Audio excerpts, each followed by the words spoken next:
Hello friends, welcome to my channel. और जैसे कि आप यहाँ पर देख रहे हैं, वैसे तो आपको पता चल ही गया होगा देख के कि आज मैं आप सभी को राखियाँ बनाना बताने वाली हूँ। और ये जो राखियाँ हैं, ये बनी हुई हैं मेरे हाथों से। तो आप सबको भी मैं आज राखी बनाना बताऊंगी, क्योंकि जब हम कोई चीज़ अपने आप बनाते हैं ना, अपने हाथ से बनाते हैं, तो वो बहुत ही अच्छा लगता है, खुद को भी अच्छा लगता है। और जब हम ऐसी कोई चीज़ किसी को बना के गिफ्ट करते हैं ना, तो वो और भी इम्पोर्टेंट हो जाती है। उसमें जो खुशी मिलती है ना, वो अलग ही होती है। तो जैसा कि आप यहाँ पे देख रहे हैं कि मैंने कुछ थ्रेड्स लिए हैं और अलग-अलग टाइप की चीज़ें ली हैं। मैंने जूट से राखियाँ बनाई हैं। ये जितनी भी राखियाँ बनाई हैं मैंने यहाँ पे, जो मैं आपको बताने वाली हूँ, वो राखियाँ सभी 100% इको फ्रेंडली हैं। उन राखियों में जो मैंने कलर्स यूज़ किए हैं, वो वाटर सॉल्युबल कलर्स हैं। जो कपड़ा यूज़ किया है, वो कॉटन का कपड़ा है। और जो थ्रेड भी है, वो भी सब कुछ 100% इको फ्रेंडली है। मैंने अपने एनवायरनमेंट को ध्यान में रख के बनाया हुआ है। तो यहाँ पे ये मौली यूज़ किया हुआ है, कलावा, जो रक्षाबंधन, जो राखी बनाने में सबसे इम्पोर्टेंट चीज़ है। ठीक है? और उसके अलावा यहाँ पर और भी जो-जो चीज़ें मैंने ली हुई हैं, वो मैं आपको बताती हूँ। जैसे तुलसी सीड्स, मैंने राखियाँ बनाई डिफ़रेंट-डिफ़रेंट चीज़ों से बनाई हैं।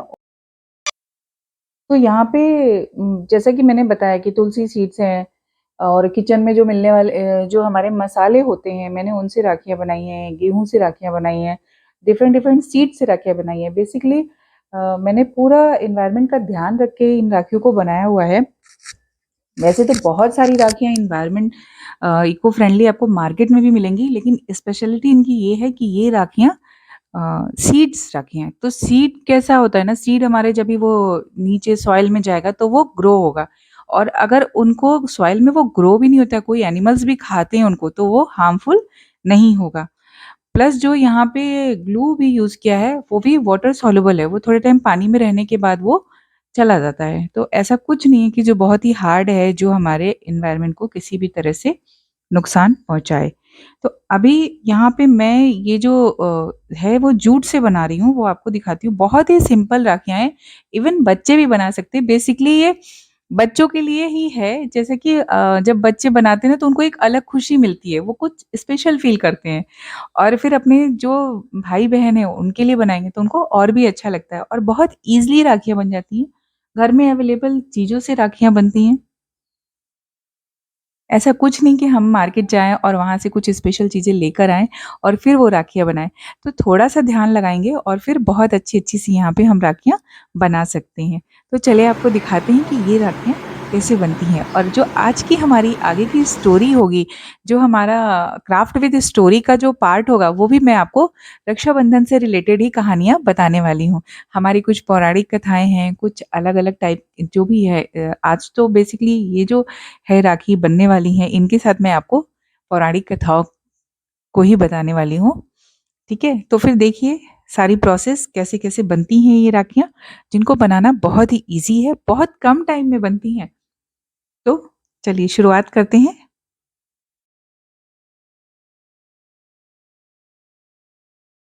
चलते हैं अपने स्टोरी टेलिंग वाले पार्ट में। तो जैसा कि मैं यहाँ पे राखियाँ बना रही हूँ, तो आज मैं आप सबको रक्षाबंधन से ही रिलेटेड जो जितनी कहानियाँ हैं, वो बताने का ट्राई करती हूँ। तो जैसा कि हम सभी जानते हैं कि रक्षाबंधन बहुत ही पवित्र फेस्टिवल है, और इसकी कई सारी धार्मिक और पौराणिक कथाएं प्रचलित हैं। लेकिन माना जाता है कि सबसे पहले जो रक्षाबंधन है, राखी या रक्षा सूत्र, वो देवी सची ने अपने पति इंद्र को बांधा था। पौराणिक कथा के अनुसार जब इंद्र वृत्तासुर से युद्ध करने जा रहे थे, तो उनकी रक्षा की कामना से देवी सची ने उनके हाथों में कलावा या मौली बांधी थी। तब से ही रक्षाबंधन की शुरुआत मानी जाती है। हाँ, जो दूसरी कथा है वो देवी लक्ष्मी और राजा बलि की कथा है। तो कथा के अनुसार हुआ था यूं कि जब भगवान विष्णु ने वामन अवतार के रूप में राक्षस राज बलि से 3 पग में उनका सारा राज्य मांग लिया था, और उन्हें पाताल लोक में निवास करने को कहा था। तब राजा बलि ने भगवान विष्णु को अपने मेहमान के रूप में पाताल लोक चलने को कहा था, जिसे विष्णु जी नहीं मना कर सके। लेकिन जब लंबे समय से विष्णु भगवान अपने धाम नहीं लौटे, तो लक्ष्मी जी को चिंता होने लगी। तब नारद मुनि ने उन्हें राजा बलि को अपना भाई बनाने की सलाह दी और उनसे उपहार में विष्णु जी को मांगने को कहा। माँ लक्ष्मी ने ऐसा ही किया और इस संबंध को प्रगाढ़ बनाते हुए उन्होंने राजा बलि के हाथ पर राखी या रक्षा सूत्र बांधा था। तो ये थी दूसरी कहानी जो मुझे पता है, पौराणिक कथा। ये तो दो कहानियां हुई और इसके अलावा मैं आपको तीसरी कहानी भी बताती हूँ, जो जो ये भी पौराणिक कथा है और ये महाभारत के टाइम की कथा है। ये कहानी जो रक्षाबंधन की आती है, वो भगवान श्री कृष्ण और द्रौपदी की कथा है।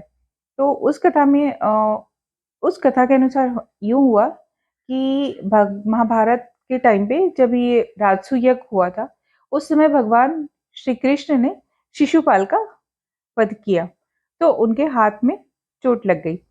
उसी क्षण रानी द्रौपदी ने अपनी साड़ी का एक सिरा कृष्ण जी की चोट पर बांध दिया था। तो भगवान कृष्ण ने द्रौपदी को इसके बदले रक्षा का वचन दिया। इसी के परिणाम स्वरूप जब हस्तिनापुर की सभा में दुशासन द्रौपदी का चीरहरण कर रहा था, तब भगवान श्री कृष्ण ने उनका चीर बढ़ाकर द्रौपदी के मान की रक्षा की थी। तो ये तो थी हमारी रक्षाबंधन की कुछ कहानी, जो पौराणिक कथाएं थी वो हैं। इसके अलावा भी रक्षाबंधन की बहुत सारी कथाएं प्रचलित है। त्योहार का मतलब क्या है? एक दूसरे के लिए सम्मान और एक दूसरे के लिए प्यार।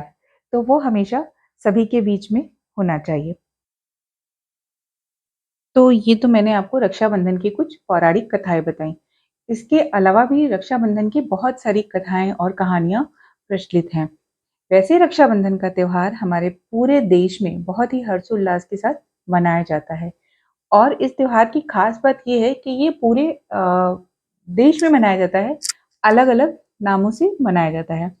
तो इस त्योहार की बहुत सारी अलग-अलग कहानियाँ हैं, बहुत सारी विशेषताएँ हैं, जो हम सबको पता होनी चाहिए।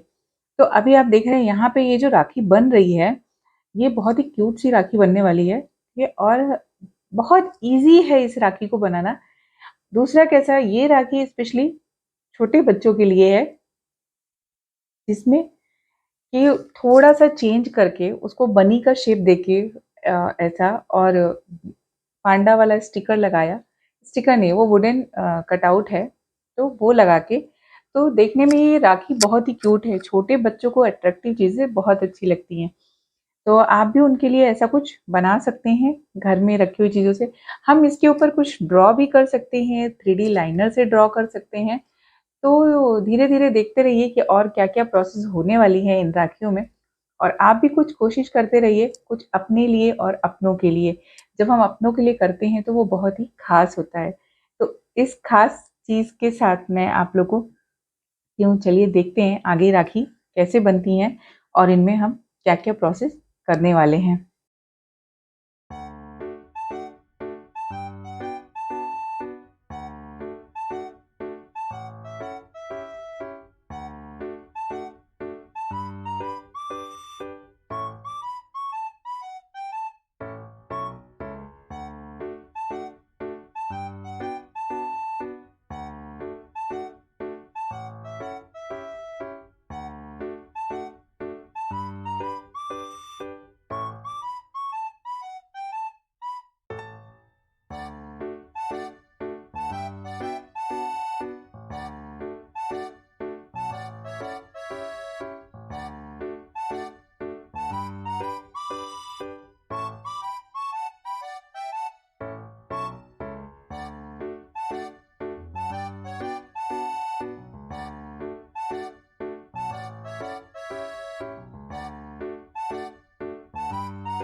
तो फ्रेंड्स आपने देखा कि यहाँ पे छोटी-छोटी चीज़ों से हमने कितनी सुंदर सी राखियाँ बनाई हैं। ये गेहूँ के दाने इनके ऊपर कितने क्यूट से लग रहे हैं।